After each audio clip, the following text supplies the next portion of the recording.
Hello everyone, मेरा नाम है शान आलम और आप जानते हैं कि हम पढ़ रहे हैं BA first year first sem sociology का सेकंड चैप्टर। ये पार्ट नंबर 1 है और आज हम इस चैप्टर की शुरुआत करने जा रहे हैं। लेकिन इस चैप्टर की शुरुआत करने से पहले मैं आपको बता दूं कि चैप्टर नंबर 1 की वीडियोस बन चुकी हैं और वो हमारे चैनल की प्लेलिस्ट पर उपलब्ध है, तो आप वहां जाकर अपने एग्ज़ाम के प्रिपरेशन चैप्टर नंबर 1 की कर सकते हैं। अब हम इस वीडियो में चैप्टर नंबर 2 स्टार्ट करेंगे, जिसका नाम है समाजशास्त्र की प्रकृति एवं समाजशास्त्र एक विज्ञान के रूप में। प्रकृति की बात करें तो प्रकृति का मतलब होता है कि ये किस प्रकार का है, वैज्ञानिक है या नहीं है, और इस समाजशास्त्र को हम एक विज्ञान के रूप में भी पढ़ेंगे। हम इस चैप्टर में देखेंगे कि हमारे समाजशास्त्री जो हैं वो 2 भागों में बढ़ चुके हैं। एक जो समाजशास्त्र को विज्ञान मानते हैं और दूसरा जो समाजशास्त्र को विज्ञान नहीं मानते हैं। तो चलिए करते हैं इस चैप्टर को स्टार्ट और समझते हैं कि ये चैप्टर हमें क्या बताता है और ये चैप्टर हमारे लिए किस तरीके से उपयोगी है एग्ज़ाम की दृष्टि से। तो जब हम इस चैप्टर की स्लाइड खोलते हैं तो सबसे पहले आपको एक हमारे समाजशास्त्री हैं लेडीज़, इनका कथन यहाँ पर दिखाई देता है। तो लेडीज़ ने कहा था विज्ञान विज्ञान ही है, चाहे वो भौतिक शास्त्र हो या समाजशास्त्र। इन्होंने बोला भाई देखो, विज्ञान जो है वो विज्ञान ही है, चाहे वो हमारा सामाजिक विज्ञान हो, राजनीतिक विज्ञान हो, भौतिक शास्त्र हो या फिर रसायन शास्त्र हो, तो विज्ञान जो है वो विज्ञान ही है, ये हमारा लेडीज़ ने कहा। और इनके पक्ष में जो है, जो कि ये कहते थे कि विज्ञान विज्ञान ही है और जो सामाजिक विज्ञान के जो हमारे विषय हैं उनको विज्ञान मानते हैं, चाहे वो समाजशास्त्र विषय हो, राजनीतिक शास्त्र विषय हो, उनमें अगस्ट कॉम्ट और कई सारे जो हमारे समाजशास्त्री हैं जैसे दुर्खीम, मैक्स वेबर तथा परेटो, ये सब भी ये मानते थे कि विज्ञान जो है वो हर विषय है। तो चलिए चलते हैं अपने सेकंड पॉइंट की तरफ। अगस्ट कॉम्ट ने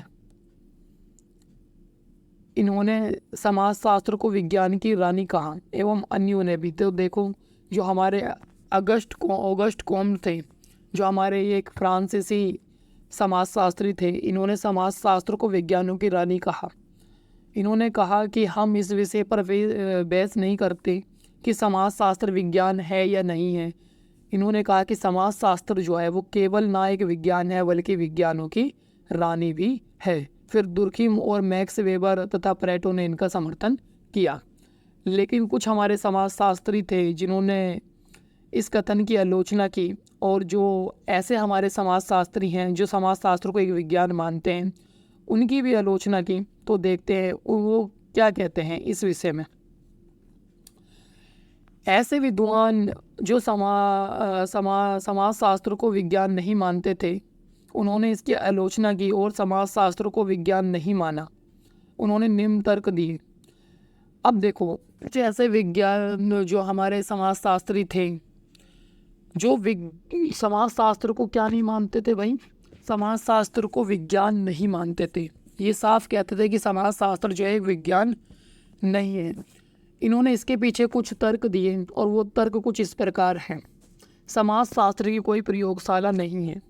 इन्होंने कहा कि जो भी हमारे विज्ञान है उनकी एक प्रयोगशाला होती है, लेकिन समाजशास्त्र की कोई प्रयोगशाला नहीं है जहां वो एक्सपेरिमेंट कर सकें और उनसे कुछ निष्कर्ष निकाल सकें। तो इसलिए समाजशास्त्र क्या एक विज्ञान नहीं है। फिर इन्होंने कहा कि विषय सामग्री को मापने में असमर्थ हैं। इन्होंने कहा कि जो समाजशास्त्र की जो विषय सामग्री है जिसका वो अध्ययन करता है उसको नहीं मापा जा सकता। फिर तीसरा इन्होंने कहा कि भविष्यवाणी नहीं कर सकता। भविष्यवाणी का मतलब क्या होता है बेटा, मतलब किसी घटना को देखते हुए फ्यूचर के बारे में बता देना। जैसे भारत की जनसंख्या लगातार बढ़ रही है, तो फ्यूचर में भारत की जनसंख्या यहाँ तक पहुँच जाएगी। समाजशास्त्री भविष्यवाणी नहीं कर सकता, इन्होंने ऐसा कहा। जो समाजशास्त्री इसकी आलोचना करते थे। फिर इन्होंने एक और पॉइंट कहा कि समाजशास्त्र की कुछ आंतरिक सीमाएं हैं जो इसे विज्ञान नहीं मानती। इन्होंने कहा भाई हम तो विज्ञान मानते ही नहीं, लेकिन समाजशास्त्र की कुछ आंतरिक सीमाएं भी हैं जो इसको विज्ञान नहीं मानती।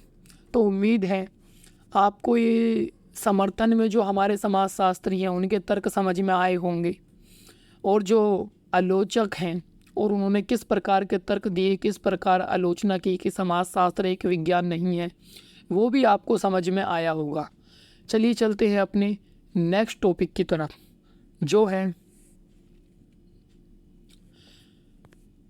कि अन्य सामाजिक विज्ञानों के संबंधों में भी यह बात कही जाती हैं। तो भैया ये जो हमने बातें पीछे पढ़ी, ये बातें जो हैं वो अन्य सामाजिक संबंधों के विषय में भी कही जाती हैं कि उनके पास में प्रयोगशाला नहीं है, वो अपनी विषय वस्तु को नापने में असमर्थ हैं, भविष्यवाणी नहीं कर सकते। ठीक है, तो अब हम समझते हैं विज्ञान का अर्थ। देखो हम क्या कर रहे हैं, समाजशास्त्र विज्ञान है, ये समाजशास्त्र विज्ञान नहीं है, उसको हम समझने का प्रयास कर रहे हैं। कुछ समाजशास्त्री कह रहे हैं कि समाजशास्त्र एक विज्ञान है, कुछ समाजशास्त्री कह रहे हैं कि समाजशास्त्र एक विज्ञान नहीं है। तो सबसे पहले हम ये समझते हैं कि विज्ञान का अर्थ क्या है, आखिर किसको हम विज्ञान कहते हैं। तो यहाँ पर जो अर्थ है वो इस प्रकार हम समझ सकते हैं, वैज्ञानिक पद्धति के द्वारा तथ्यों का अध्ययन एवं प्राप्त किया गया व्यवस्थित ज्ञान ही विज्ञान है। इन्होंने कहा भाई देखो विज्ञान और कुछ नहीं है, वैज्ञानिक पद्धति के द्वारा प्राप्त किया गया व्यवस्थित ज्ञान, यानी जो भी हमारी पद्धति है जिसके द्वारा हम ज्ञान इकट्ठा कर रहे हैं वो वैज्ञानिक होनी चाहिए, और उसके द्वारा जो ज्ञान प्राप्त किया गया है वो कैसा होना चाहिए, व्यवस्थित होना चाहिए। इसी को क्या कहते हैं, विज्ञान कहते हैं। फिर हमारे यहाँ पर कुछ समाजशास्त्री हैं, उन्होंने अपने अपने विचार पेश किए। जैसे स्टुअर्ट चेज ने कहा विज्ञान का अर्थ संबंधित पद्धति से है, ना कि विशेष सामग्री से। इन्होंने कहा भाई खाली हम पद्धति को देखते हैं विज्ञान के अंतर्गत, और उस आधार पर हम अंदाज़ा लगा लेते हैं कि ये एक विज्ञान है या नहीं है। तो केवल हमारा जो विज्ञान का लेना देना है वो केवल पद्धति से है, ना कि विशेष सामग्री से है। फिर जो हमारे कार्ल पियर्सन हैं, इन्होंने कहा सभी विज्ञानों की एकता उसकी पद्धति में है, ना कि विषय वस्तु में। इन्होंने क्या काम करा, इन्होंने कहा भाई देखो जितने भी हमारे पास में विज्ञान हैं उनकी जो एकता है उनकी पद्धति में है।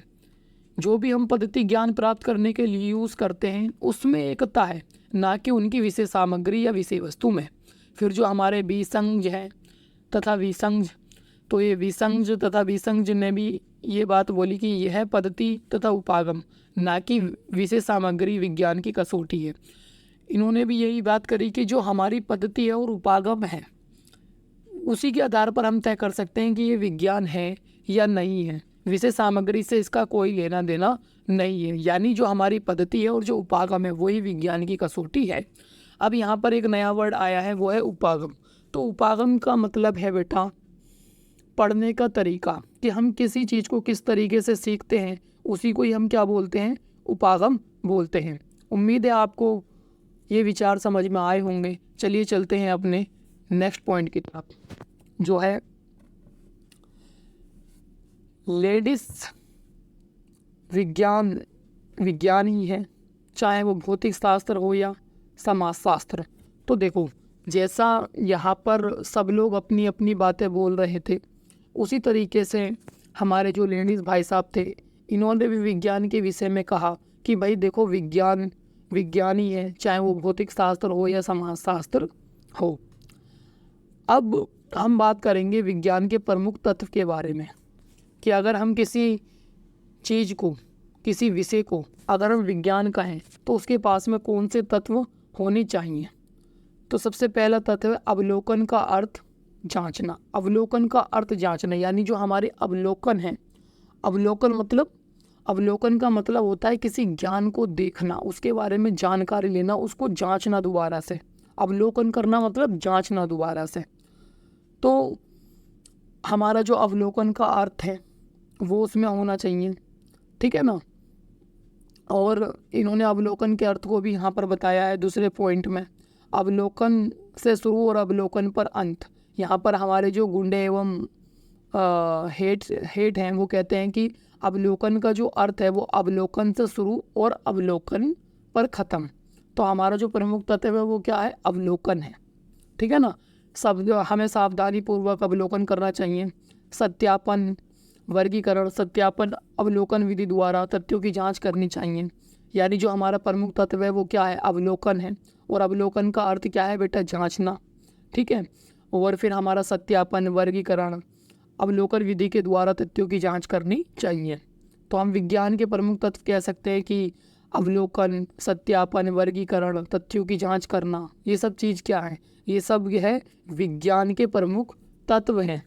अगर हम किसी विषय को विज्ञान कहना चाहते हैं तो उसके ये हैं क्या है? प्रमुख तत्व हैं। उम्मीद करते हैं हम आपको ये वीडियो यहाँ तक समझ में आई होगी। और इसी के साथ में हम वीडियो को एंड करते हैं ताकि वीडियो ज़्यादा लंबी ना हो। अगर आपको ये वीडियो समझ में नहीं आई है तो प्लीज़ एक बार इस वीडियो को दोबारा देखिए। अगर आपको वीडियो में कोई कमी लगती है तो आप हमें कमेंट में नीचे बताइए, हम उस कमी को सुधारने की कोशिश करेंगे। Thanks for watching this video everyone. I hope you would have understood this chapter or this part of video very well.